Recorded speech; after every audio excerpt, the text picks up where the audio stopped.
On February 4th, 1789, George Washington was officially elected as the first president of the United States with a unanimous 69 votes.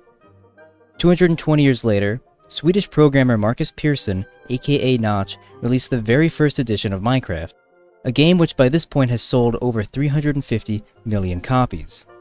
Now, to anyone who studied history, these two moments are directly connected. Let me explain. George Washington was born on February 22, 1732, in the British colony of Virginia. Showing some prowess as both a leader and a military commander, Washington would rise the ranks. First, he fought for the British as a colonel in the French and Indian War, but then he switched sides in the American Revolution and fought for the Americans as their leading general. Because of Washington's leadership in the Revolution, he was elected as the nation's first president unanimously in 1789. Over the course of 8 years, he would serve 2 full terms before stepping down from power in 1797. This set a solid precedent for the peaceful transition of power in the US, which allowed the young and fragile republic to grow in both domestic wealth and stability and geographic size. Over the 19th century, this wealth and size pushed the United States into a position of a world superpower. Leading the Industrial Revolution, the US became an innovator in new technologies like telephones, automobiles, and early computing machines. When the United States joined World War II in 1941, many of these innovations were rapidly developed to help fight the Nazis.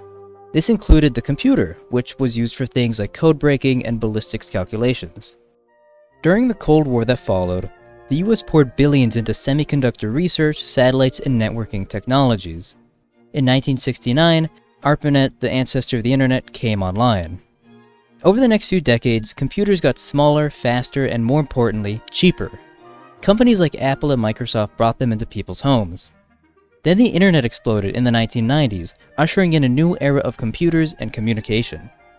One of the people growing up during this era was a Swedish programmer named Marcus Persson, also known as Notch. As a kid, Marcus spent thousands of hours playing video games and teaching himself how to code with his now affordable home computer. Inspired by games like Dwarf Fortress and Infominer, he started building a small sandbox game in 2009 where every block in the world could be broken and rebuilt. He called it Minecraft. Since then, Minecraft has grown to become one of the most popular games of all time, selling an estimated 350 to 400 million copies. Notch, however, would never have been able to make Minecraft without the modern developments of the computer, which itself came from centuries of American innovation throughout the Cold War, World War II, and the rapid industrialization of the country in the 18th century. Much of this was due in part to government stability, wealth, and growth ushered in by George Washington when he was elected as the first president of the United States. So when you play Minecraft today, remember to thank the real heroes who brought us this amazing game. Mainly the centuries of war, brutal economic growth, and America's illustrious first president, George Washington.